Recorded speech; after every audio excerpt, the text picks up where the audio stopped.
What's the biggest thing that gives me pause? It's the water quality. You know, this business is really solid. I know we've got a solid product, we got a solid goal, a theme, but the water quality, man. I mean, this is an urbanizing basin, and in the cases of most areas in Puget Sound, when you get a lot of city built around the bay gets lost to shellfish. This is the Real Food, Real People podcast. What is so special about Washington-grown oysters? We find out today when we talk with Steve Seymour of Drayton Harbor Oyster Company in Blaine, Washington. He shares the whole history of growing oysters in Washington, as well as specifically in Drayton Harbor. And let me tell you, it's a story that has some serious ups and downs. Thank you for joining me here on the Real Food, Real People podcast. I'm Dylan Honcoop, and this is my journey all over Washington State to get to know the real people behind our food. So how do you describe the food that you produce? It's oysters, it's Oysters, meat. One of the most sustainable, delicious products on the face of the earth. Explain that. Why? This little animal lives out here in our beautiful bay, and we don't have to feed them. We do provide, we start off with this little tiny seed that, 2 millimeters, 3 millimeters in size, but then Mother Nature feeds them. So what these guys eat algae and phytoplankton and stuff and grow. They're converting all this real primary food source into something that us as people enjoy. They're just a little ball of health. They're full of zinc and iron and manganese. They've got high levels of omega-3 fatty acids. They're low in cholesterol. They're just almost the perfect food.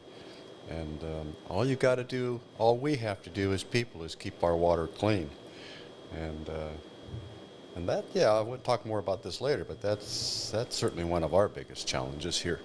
I mean, oyster a day will truly keep the doctor away. Really? Yeah, they're good for you. Forget your multivitamins, have an oyster. Yeah, they have everything you need as far as those elements. They're a truly unique critter. God bless the first man who tried to eat an oyster, right? Right. Well, but they are something that can, thinking about that, prehistoric times, somebody who did that is something that can be eaten raw. Yes. I'm sure that much more was eaten raw in that era. Yeah, you think But oyster is still eaten raw to this day. Of course. That's what it's known for, right? Yeah. The raw oyster. And I don't know, thousands of people come through here a month, and there's something about the stupid oyster. I mean, I don't know why. What's so unique about Drayton Harbor Oyster? I don't know. We just had this Oyster Fest last week, and it was absolutely scary. We had a line going halfway down the Peace Portal at 11 o'clock when we opened, and I think we all looked at that and thought, oh, God, how are we going to deal with this? And it's all this draw. I mean, it's, part of the surprise is that this has definitely become a destination spot. Mm-hmm. We didn't anticipate that. We knew we had a nice population north of us here, but because you're literally right on the border. We're right on the border, and there's 2+ million people within a half an hour, and we are. We certainly are the oyster farm. The closest Canadian farm is out on the island, about halfway up the island. And so, So that's a ferry ride plus probably an hour or two drive. Yeah, but once you get up into northern BC, there's a number of lots of farms, but nothing as close as this. Right. And this is really, truly shared water. I mean, our bay water is as much Canadian as the U.S., right? Yeah. And so... prior to COVID, at least half our business were Canadians. And of course, then COVID came along in 2018, and I thought, oh boy, all of a sudden restaurants were closing and everything was restricted, border closed, and it was really, I thought, boy, this is going to be a journey. And but surprising to us, our business just continued to grow. And this was drawing now people just from the U.S. side. Right. And because the border was closed. The border was closed, and I just really? We're having people coming to Seattle, King County, Snohomish County, across the country, people from Kansas and New York and everything, because they all heard about this Drayton Harbor Oyster Company. And again, we can't really explain it. Yeah. We've just been the beneficiary of just a lot of the social media stuff, and social media is definitely a interesting whatever. I mean, Right. so yeah, we did fine during COVID, and then there's some silver linings there. First of all, we discovered that we can draw people from quite a distance. Yeah. The city, you know, when they started saying outside dining only, the city came to us and said, "How can we help you?" And he said, "Well, we could use more of the plaza." These, Yeah, because you know, you're right next to this gorgeous. yeah, Blaine has these two lovely plazas, you know, the 8th Street and G Street. And to be honest with you, they were built about 15 years ago, and they were seldom used. And one of the reasons we relocated to this spot and worked with the builder of this building was because of the plaza. We thought that would be an awesome public draw. Yeah. We never thought we'd be able to actually use more of it for seating. But COVID provided that opportunity. The city said, "What can we do to help?" And they said, "Use more space." And they said, "Okay." And so we kind of set that up. And all of a sudden, it was like this light came on for the community. It's like, man, we have these beautiful plazas. So now they can sit out here and enjoy a glass of wine or beer at sunset, and where that didn't exist before. And so now it's kind of like, you know, we're hoping, and I think it has set an example of what this community can do with its current resources. Yeah. And so that's the silver lining. I don't know if that would have all moved that direction, maybe ultimately, but Right. COVID just accelerated it. So I don't know. I don't know where this conversation's going. But anyway, yeah, oysters are a very unique food. Yeah. Native Americans, certainly this area was really a key harvest area for our Native American neighbors. Yeah. And there's, you know, shell middens and lots of those kind of artifacts around this bay. And today, I mean, oyster culture in this bay started right around the turn of the 19th century, early 1908. Our sign, you know, established 1906. That wasn't us, but that was the first actually incorporated oyster company, and it was founded by Alaska Packers, which is across the bay. It's Right. the old salmon pack. So they actually had a business called Drayton Harbor Oyster Company, and they started farming oysters here. And in that case, we had already eliminated the native oyster, the little Olympia oyster that was up and down the coast, and so we started bringing in oysters from the East Coast, the Virginica, to see if we could get those populations established here. And so we've got some great photos of unloading boxcars out here on the end of the spit with barrels of oyster seed coming in from the East Coast. Wow. So they went with that product for a while, and then around the 1920s and 30s, we started looking at this Japanese oyster, the Pacific. Guy gets ask my son when he gets here. He's wild. And anyway, and they were first brought into actually Samish Bay. It was the first spot on the West Coast where Really? the Japanese oyster was introduced. And you know, long story short, that oyster now is the ubiquitous oyster up and down the whole West Coast. And it established itself. It does well. It grows fast. The little Olympia oyster Catch him. is a real slow-growing little guy. And, you know, 5 years to that size. And then they have a real different flavor. They're kind of more zinky. I think it's like a galvanized pipe kind of to me. Anyway. So, yeah. So oysters started being farmed in this state, you know, in the early 1900s. And if you go up and down the coast, you'll find lots of farms that have been in the family for 150 years. Crazy. So it's a very unique Washington product. Yeah. And Washington is the largest producer of Pacific oysters in the country. Wow. So it's a big industry, employs, I can't remember, 3,000, maybe 3,000 people, something like that. Sales, I probably don't know the numbers. Millions and millions and millions of dollars. Right? Yeah. So it's a pretty big industry. And you get out into Grays and Mason County, and it's the biggest employer of those areas. We're small out here. We farm have a 30-acre lease, farm right now maybe 5 to 10 acres of it. Yeah. And been farming it since the 80s. And How many acres are these big guys down south? well, Hundreds of acres? hundreds, if not thousands. Wow. We all know Taylor, right? If you're in Yep. Whatcom County, Taylor Shellfish down in Chuckanut. I mean, that's just a little piece of their business. Their primary location is down in Shelton. Right. And then they have farms up in British Columbia and out on the coast in Willapa Bay. They're probably, I'll bet they're probably one of the largest in the country. Wow. And I've known the Taylors ever since I started farming in the 80s. Justin Taylor was the kind of the matriarch, and then the boys took the company over. Now today and then it was just kind of a small company, and they've just have expanded to the point that they're very large. But there's other names you come across, Minnerbrook and National and all these that they've been around for a long time. Yeah. So it's a lot of traditions steeped in this industry. Well, but what you guys do at your scale, you provide that touch point.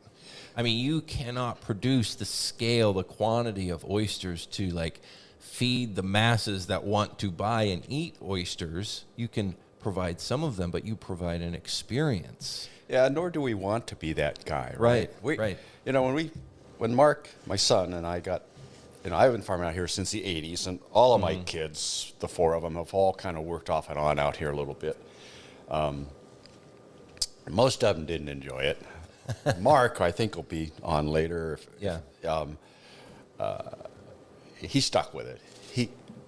He's my youngest kid, and he's a fish biologist out of Humboldt State, which I also am, and moved home to get a knee fixed after a soccer injury. But anyway, stuck around, and I had worked for the State Department of Fisheries for 20 years, doing a lot of restoration around Whatcom County and around the state, and then had got back involved with the Oyster Company. And we can talk more about that history alone, because there's some real heroes in that story. But we just, we were doing wholesale at that point. We didn't have any retail outlet. We had little production coming off, and we'd sell into Seattle and different places.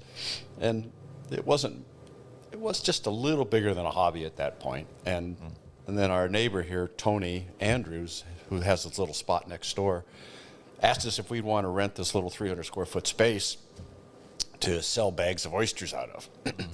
And I thought, never thought about that, but sure. Well, long story short, quickly people wanted to say, well, can you open a few? So we got our food and license. And they said, well, do you have any beer and wine? So we got our liquor license. Okay. So we were opening little raw oysters, and people said, can you cook them? So we invested in a barbecue and put it out on the sidewalk. And the next thing we know, we had people sitting all up and down Peace Portal Drive eating our oysters and drinking our beer. And I thought, wow, I don't know what's going on here.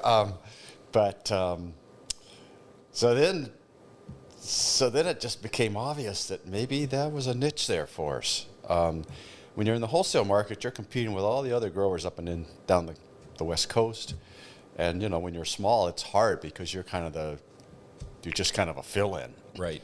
And so the smart thing is recognizing that we've got 2 million people north and the whole Whatcom County area, and we are the only commercial farm in Whatcom County. Taylor's just on the border. But Right. So it's like, well, maybe there's an opportunity to just stay local. And I think that's where we discovered is our niche. And so we don't have any intention of ever growing huge and being a big wholesaler. Yeah. Because I think there's plenty of market opportunity just staying at the retail level and providing a really farm-to-table product. We really work hard at having the freshest of product available. The lovely part of oysters, again, is, if you have them here for a few days and you don't sell them, they're happy as clams to go back out there. So you can continue to rotate your product. Oh, wow. Keep them very fresh. Yeah, which a lot of restaurants can't, right? I mean, you get 10 dozen oysters from, S&H Shellfish or something. Yeah. And, if you don't use them up in a week, they're starting to get on the rough side. But, gee, you want to sell them and, Yeah. For our case, if we don't sell, they just go back out. And so we can continually rotate. And that's really unusual in that sense. If you pick an apple, you got, it's done, right? Yeah, totally. I don't know what else that may be one of the few products that you can actually, that's a live product that you can rotate around and continue to keep fresh. That's a brand new thought here. That's amazing. It is actually true. So, I mean, so we can provide, having the farm right here, really the freshest. And maybe that's a piece of what makes, I don't know, people come here and say, man, the best oysters I've ever had. And I've been in, Chesapeake Bay, I've been from Florida, I've been the Achacoach, blah, blah. And I go, what? But they just, Quick time out here to thank our sponsors on the podcast. First off, a special event is happening this week. Tomorrow, in fact, the Great Washington Shakeout is happening at 10:20 a.m. on October 20th. Tomorrow, Thursday, 10:20 on 10:20. So make sure you mark your calendar for it. Even if you miss it, that's okay. There are other chances to participate. You just go to shakeout.org/Washington. That's the website. You can get a bunch of information. It's all about making sure you're prepared for an earthquake, whether it's the big one that we all fear about coming one day here in Washington or in the Pacific Northwest, but also any other earthquake, small or large. You need to have a plan. You need to know what you're going to do in advance rather than waiting until it happens to figure out what you're doing. At that point, it's too late. So you can learn a lot, again, at shakeout.org/Washington. Just a couple of things. If you post about it on social media, take a selfie and show your friends that you're participating. Use the hashtag shakeout. WA Shakeout is their handle on Twitter, and they're on Facebook as well. During the shakeout, tomorrow, 10:20 at 10:20 a.m., they're encouraging people to drop, cover, and hold on wherever they are, work, home, school, walking in the park, at the mall, doesn't matter.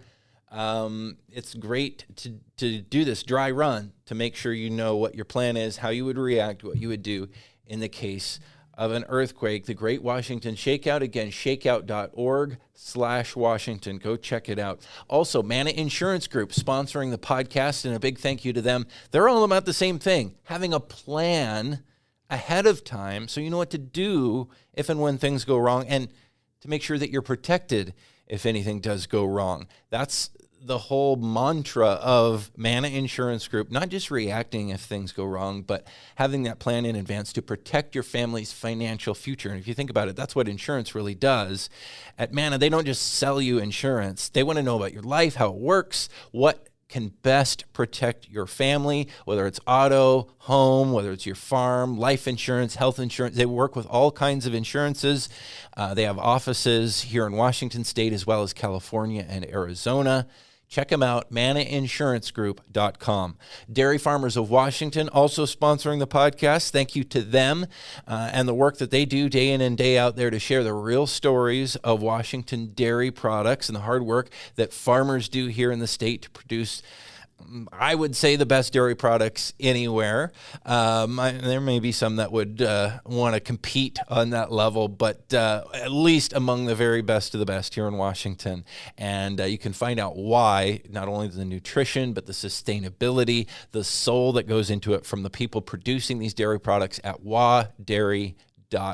Finally, Washington Red Raspberries sponsoring the podcast. Thank you to them. Those are my people. I grew up on a red raspberry farm. That was my dad. He farmed red raspberries. He was part of the Washington Red Raspberry Commission, which is the organization behind Washington Red Raspberries. So I know all about it. And if you're having Washington Red Raspberries, you know you're having the best of the best. Again, not a talking point from them, but something that I've lived and know. And still know a lot of people producing the delicious red fruit that Whatcom County here in the northwest corner of Washington State is kind of the capital of the country for producing processed frozen red raspberries. Check them out at redraz.org. Now we get back to our conversation with Steve Seymour at Drayton Harbor Oyster Company in Blaine, Washington, here on the Real Food, Real People podcast. What affects the flavor of your oysters? I mean, there's the species, of course, that affects it. Yeah, it's the species. And Seymour, I can't never pronounce this word, but it's been shown that oysters, certainly because they are out here filter feeding, So they pick up everything that's in your bay. You know, if you've got real salty water, you know, they're going to be quite salty. If you have a lot of fresh water coming into your bay, they'll be less salty. So that's one big difference. And then what they're eating. We even out here, I mean, this bay cycles different algae species throughout the year. So, and we see the taste, you know, at some points they're sweet, some points they're more salty. There's one little short time a year, maybe 2 weeks, where if you cut the oyster, it'll bleed red. And it's because what algae is out there gives it that pigment. Now, this isn't the red tide. Right. This isn't the red tide. This is just some other dinoflagellate or something that tends to have a pigment that the oyster gets, and it's unique. We sold some when we were doing wholesale. We sold some down in Seattle, and they said, "We can't take these. You know, it bleeds on us." I says, "No. It's a marketing thing. This is a 2-week window where you have this oyster Super that unique. is different."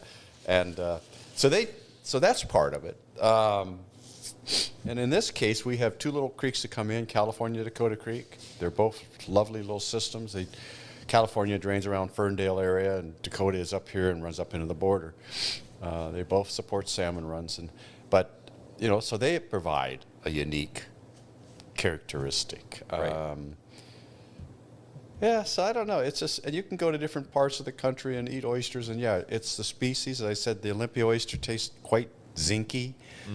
The Virginica has a little different flavor. I mean, they're all going to be a little different. The Gulf Coast oysters are different.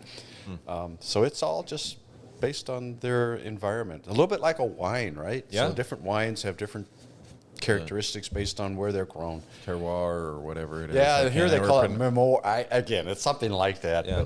But, and so people, you know, every day I hear, "Man, this oyster," and I go, "I don't know." Your guys' oysters are amazing, but also it is the experience of, and you know, I grew up in this county. Yeah. I didn't spend a ton of time in Blaine, but when you do come to Blaine, Yeah. small town, Yeah. historic town, Yeah. you're looking out over the water, Yeah. and for whatever reason, it just makes you hungry for seafood. And to be able to come here, as I have done in the past, and be like, not only am I looking at the water and craving some seafood, I'm eating seafood from that bay, Yeah. that harbor. Yeah, I mean, it is all of that. I mean, you can have that same experience if you like. You go to Taylor, right? You're down there Yeah. on their beach. There's, I think a lot of oyster growers are seeing the retail side of this, like Hamma Hamma down in Hoods Canal, Hog Island down in California. They've all developed venues around their farm because the public loves that, right? I mean, you know, Bellwood Acres, an apple grower, right? I mean, it was the same kind of thing. You go out there and you're right in the middle of the orchard. I think people are just hungry for having that kind of farm-to-table experience. You know, Blaine, I just love this community. I mean, it's 5,000 people. You can actually affect some really cool things, you know, and the city council and the government is small enough that you just, you know everybody. Right. You know, it is a small town. Everybody knows what you're doing. Yeah. Some people don't like that. I love it. That's what I grew up with. I'm used to it. It's small town is just awesome, and this small town, of course, as you mentioned, has all this amenities. It's just we haven't even touched, right? Yeah. I mean, you know, the commercial fishery is really the only major fishery we have here anymore is the crab fishery, and it is major. And I think Blaine should and probably will develop a build on that fact that this is a big crab landing area. You know, we keep trying to push, you know, a crab fest. You know, this experience last week with this oyster fest. We got to do some other stuff. We got to have a salmon fest and a crab fest, or combine it. You know, Bellingham does the sea feast, which is cool. Right. But here you could just really, you know, there's opportunities, and I agree. I think the community, it's changing. I mean, it's Semiahmo is a relatively exclusive area, and Little Blaine is a town that has struggled over the years with economy and stuff of that sort because it's so tied to the border. Yeah. So, and it's kind of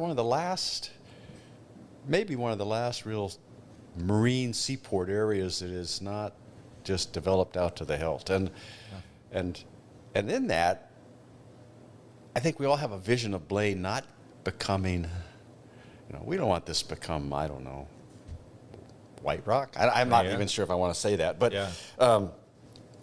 we want the development to be driven locally. We're not, and I'm speaking for myself mainly, I guess, I don't want to see a lot of corporate stuff here. Yeah. My model is Edison. Yeah. Yeah. Or LeConner. I mean, it's all driven by local stuff and for its unique. And so we're hoping, and this is kind of a model. There's certainly other opportunities to create some really unique spots. I think we have a few of those in town now that are seeing that and are saying, okay, this is where we want to go. So I don't know. It's I think you guys have already tapped into an opportunity that no one necessarily knew really existed, and I think there's so much more that can be done. I mean, with what you guys are doing, but this whole town, this whole community, and its connection to food from the sea. Food from the sea, and it wouldn't be a big stretch to do food from the land either. I mean, there's just, we all have different visions, and every time we do something, again, like the Oyster Fest, I think we kind of recruited 6 other restaurants in town to do oysters that day. So we provided, 80 or 90 dozen oysters to these guys at no cost, and said, just cook them. Mm-hmm. And we're going to have a contest, we're going to have the best oyster, and we won't be part of it, only because I didn't want to lose. I know there's some really creative chefs in this town, and I didn't want to compete against them. And I didn't know if they would really get that excited about it, right? I mean, everybody is so short-staffed right now and busy, and but we did it, and we had these little passport books and stuff, and these guys just really stepped up. It was amazing. And they were blown away, right? I mean, we were all surprised by the Oyster Fest people that came here to Blaine. Every restaurant in town was just like busting at the seams that day. I mean, they all go like, wow. They're so grateful. I mean, it's almost embarrassing. They were so grateful to us for bringing all these people to town. Right. And but it makes sense because then everyone rises together. It does. And then I thought, the contest, nobody's going to be serious about that. But we presented awards yesterday to the top 2, but everyone I went to was, who won? Who won? Who won? They were so excited, and I go, golly Moses! I mean, this stuff just keeps continually surprising me. Yeah. But so it was awesome, and they all want to say, what are we doing next year? So I go, easily next year we could double or triple the people in town now that the word is out, and so we got to really think this through, because we barely survived that day. Right. I think I had all my family working and all my employees. I had 40 some odd people working that day, and it could have gone sideways in so many ways. It was just... Yeah, that's always the case, though, with events of size. No matter how much you prepare, there's always something that could go. But there's some people who make a career out of this kind of planning. Well, we don't, right? Yeah. And it was just like, oh, my goodness. Thank God I got a big family. But anyway, it was cool. But, this town, it's kind of like, what do we want the vision to be? Mm-hmm. I want it to keep its culture, its history, its working waterfront. I really don't want to see just condominiums, replacing all of this working waterfront area, and folks who really aren't tied to its history. Yeah. Ideally, we would continue to have this culture that made Blaine the small little place it is. But this pressure is there, right, to put condos everywhere and have it kind of become this, well, whatever. Well, it's the very farthest northwest corner of the country. Yeah. So that's another factor too. This is as far northwest as other than Point Roberts, but that's a different experience entirely. Yeah, but you got to realize the pressure. You got two big urban areas, Seattle and Vancouver, just the whole Whatcom County, really, right? Just pressuring Whatcom County to change from its roots to something different. And maybe it's just ultimately will happen, but we're going to try to play a part in trying to keep it really a marine-centered cultural area if we can. So let's go back. Yes. I want to hear about the beginning of you farming, but let's go back even before that. You were a fish biologist? Yeah, I came to Whatcom County in 1977 to work for the Lummi Indian tribe. Mm-hmm. So I spent 10 years, 12 years running their whole salmon and aquaculture programs. Yeah. I loved it. I had, 20 some odd tribal folks as employees, and Lummi was really unique at that time. They were a tribe that, again, trying to hang on to their roots, which is a large fishing nation or community, and so they had ventured into the realm of aquaculture, shellfish and salmon. And salmon aquaculture at that time was just cutting edge. There was companies like Dom Sea Farms and anyway, people trying to do ocean ranching of salmon and pin rearing salmon to compete with the rainbow trout industry out of Idaho and all of that stuff. So Lummi got involved in it. They built this 750-acre diked-in pond, which today you would never be able to build, with the idea of farming shellfish and salmon in this seawater pond.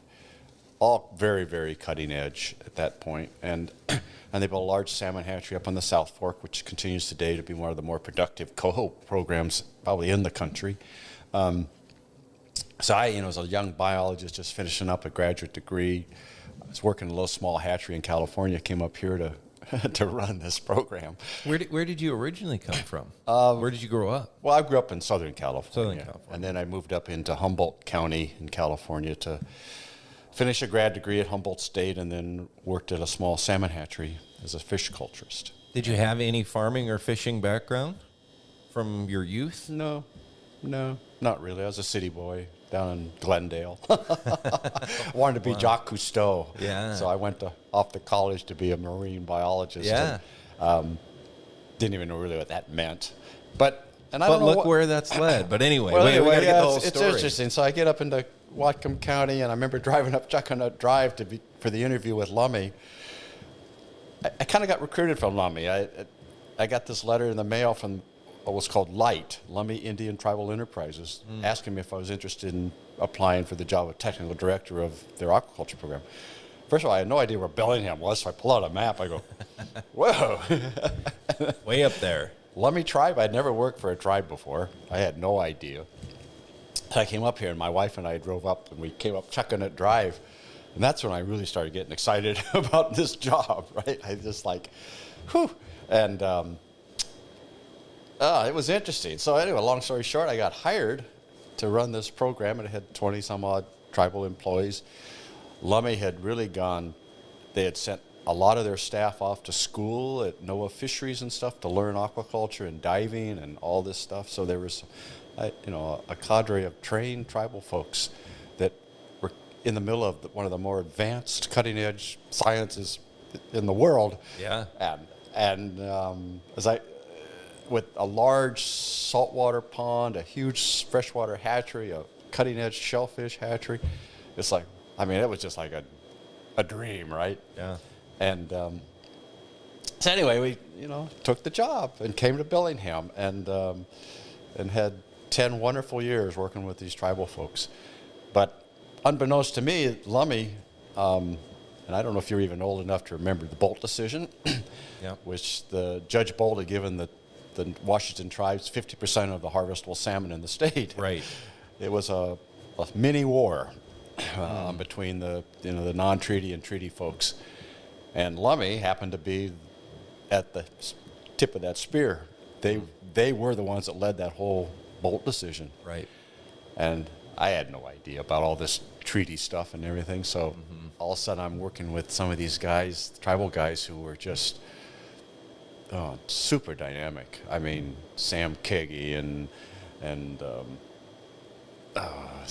Kinley, Forrest Kinley. I mean, they just, I was with Lumby for like 3 weeks, and I went back to Washington, D.C. with the tribal chairman to raise money for. Here I am, a young guy. I'm bouncing around D.C. meeting with Scoop Jackson and Magnuson and all these guys, and I'm going like, whoa. Anyway, awesome. It was just awesome. But anyway, I spent 10 years or so with them, and then I took a job with the State Department of Fisheries to set up these regional fish enhancement programs, which turns out like NC, the Nooksack Salmon Group. So me and another bio were charged with setting up these groups around the state. And every one of those groups, 30 years later, is still in existence. I think we all know about NC. I mean, they just have really made a dent in the landscape.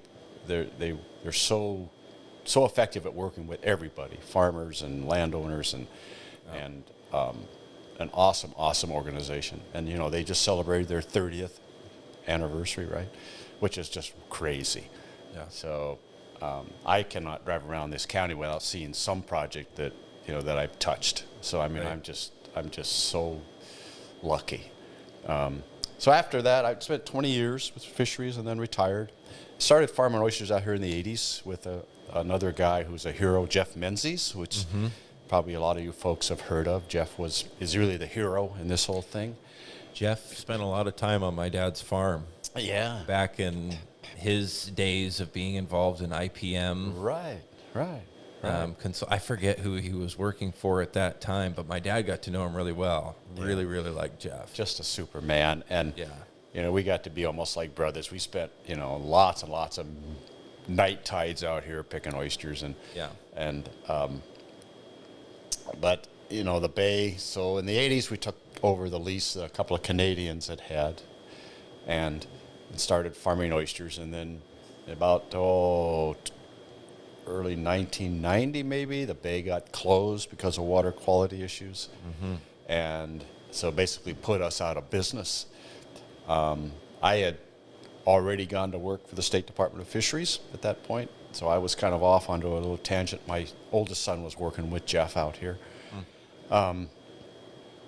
Jeff, he said, I'm going to work at getting this bay reopened. I mean, and so he partnered up with Betsy Peabody, the Puget Sound Restoration Fund, and they took on the task with a goal of opening the bay in 3 or 4 years to at least seasonal harvest.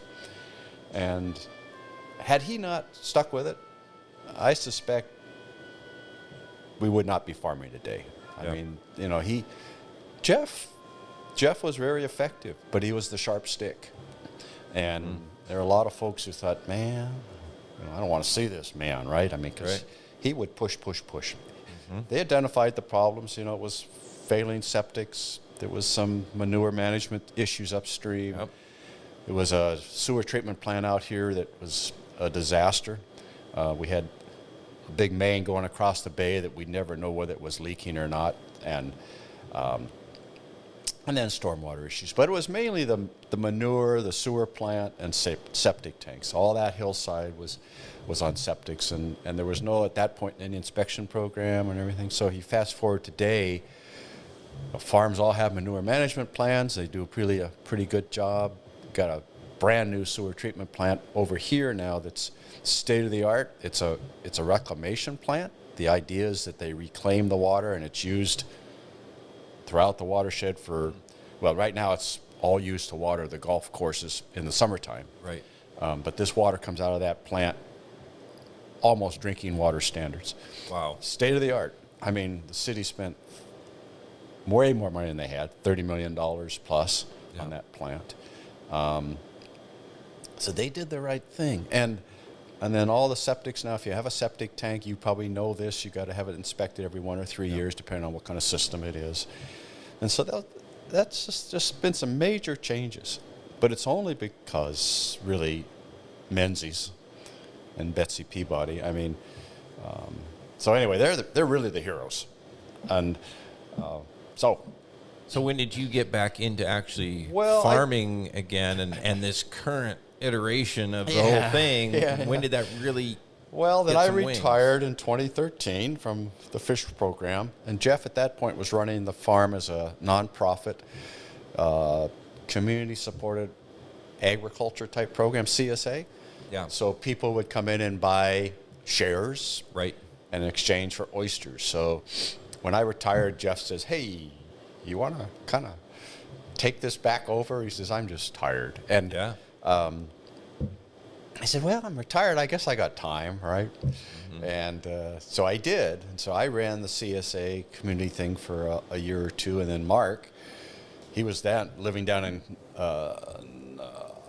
Humboldt County, finished up his degree and was working for Simpson Timber as a fish bio.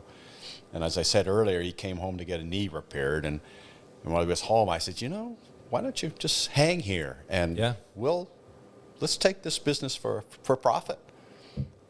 So he agreed. So that was around might have been 2013, 2014, I don't know. So we did that. We've incorporated with the farm, Drayton Harbor Oyster Company, LLC, and started farming oysters again and doing wholesale work out of Seattle and around town. And then, as I mentioned,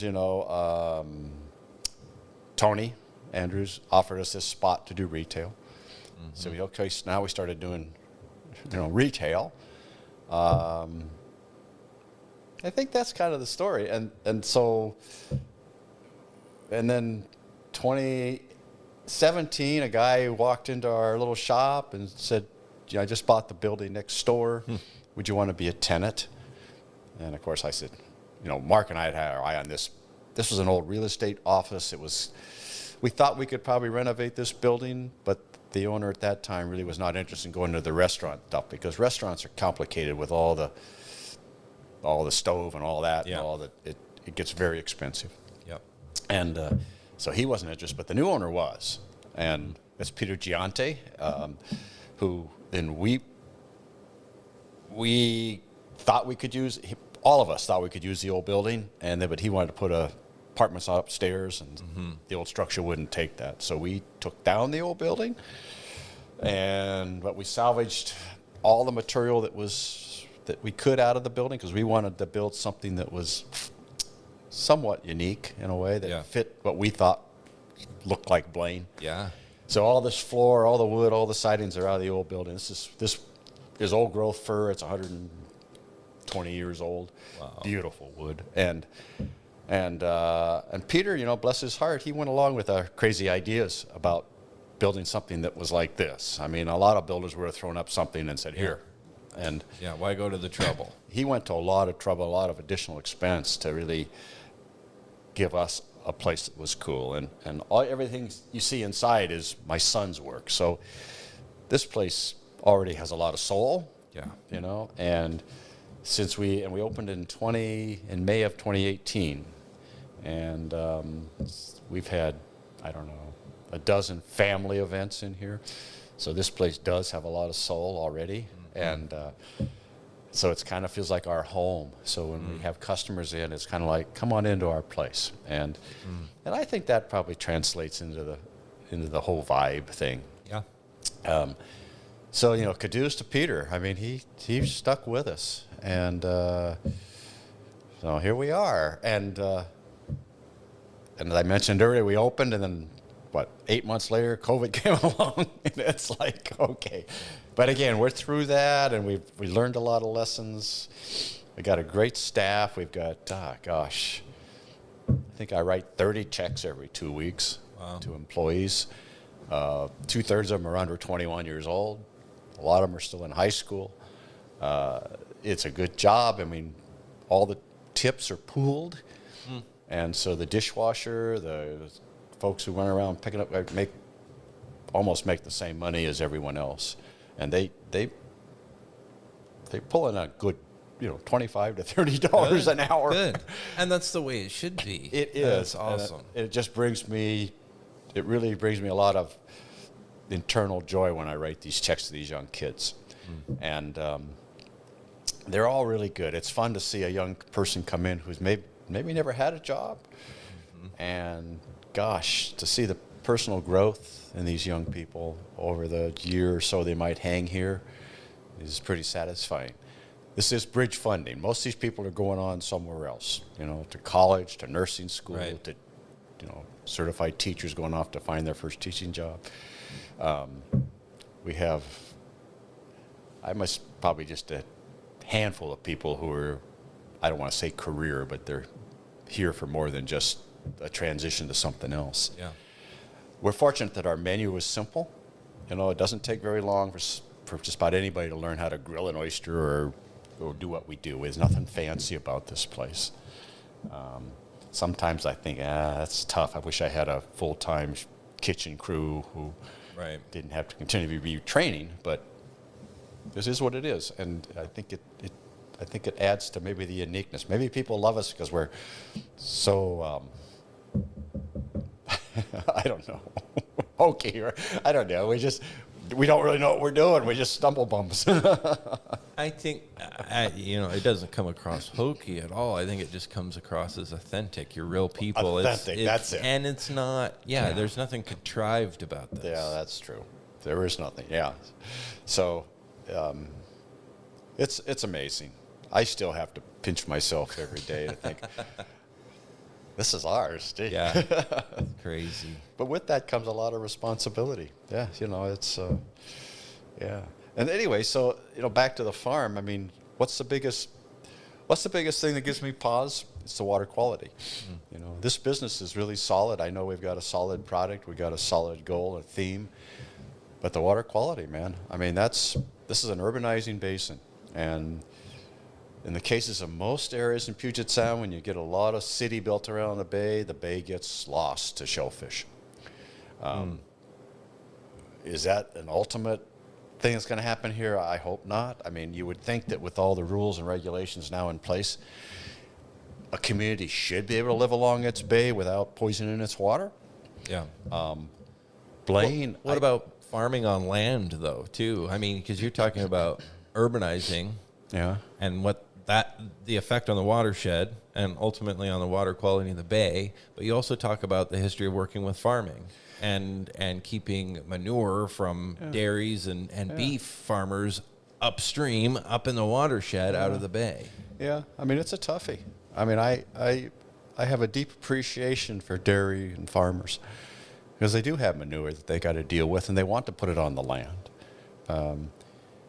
Certainly in the old days, it was a huge issue. I mean, because there were manure applications throughout the year, right? And I think we've all learned that, if you put manure in the middle of the winter time, all it does is run off the land and into the stream. So, as the farmers know, and now the rules are fairly restrictive, you've got to do applications during the dry season and demonstrate that it's needed and blah, blah, blah, blah, blah. I'm not sure. I think and I don't know this number. It might be a half a dozen dairy farms still in the watershed. It's not like it used to be. A lot of those farms have unfortunately moved on. Yeah. Because regulations have become so restrictive. At least that's what I hear. We have a number of dairy farmers that are customers here, quite frequently. Yeah. I think we all share, the love of the land. And so I view farming as, it's not the issue that it used to be. And I think that's through the good work of the Conservation District. My God, we're so blessed to have, the district here, I mean, George retired now, but George Boggs took that district just made it a standout. Yeah. And his staff are just amazing. And so, there's lots of tools now, and that certainly goes to the hobby farmer too. In fact, maybe that's almost more of an issue now, I think. I mean, but from the urbanizing piece of it, it's the stormwater stuff that's tough because it's really the hardest to control. And when you have these big rain events, particularly the freshets of the first of the year, there's a lot of stuff in the water that turns the bay a little bit upside down. We, as a business practice, when we get any kind of significant rain, we back off on the raw product. We don't want people eating raw oysters that might have high levels of virus or bacteria. Well, that's what's so fascinating. Like, it comes and goes through shellfish. It's not like, okay, it gets some bacterial whatever through the water. Yeah. It can flush back out of that oyster then. Yeah, oysters are filtering upwards of 40 or 50 gallons of water a day. And so, they pick it up, and then with clean water, they extrude it. So, and, cooking product deals with all those virus and bacteria issues. So, when we get significant rain, we just back off on the raw. We just insist that everything gets cooked. And if it gets really bad, we just back off on oysters, period. And we see it out here. Being on this bay every day, you can see when the bay gets insulted. There's a definite change. And so, we just cannot afford to have a bad product out here. So we do whatever we can. We've done over the years, we've tested sediment and things for different contaminants, and there never has been an issue. The contaminants, the sediments seem to come back clean enough to support, food production. So, the history, Blaine could almost be a model of an urbanizing basin that still has certified shellfish growing areas in its watershed. Yeah. That's fairly unique. There's a lot of places around the country, Chesapeake Bay, that, for years has been kind of closed, and they're trying to recover it. And they're trying to recover it by putting oysters in it, because oysters do, in fact, filter the water. New York Harbor used to be the mainstay of the whole oyster industry in the country, and today it's still just, So I'm hoping, I'm the optimist, but I am hoping that we are able to keep this bay functional. And the other surprise about this place is that, when Jeff and I were farming out here, we were out here in the middle of the night a lot of times doing wholesale. Nobody really knew we existed. And having this, all of a sudden it dawned on us like, wow, this draws people's attention to that. And it has been so powerful in bringing this community on board. Because I think I'm right.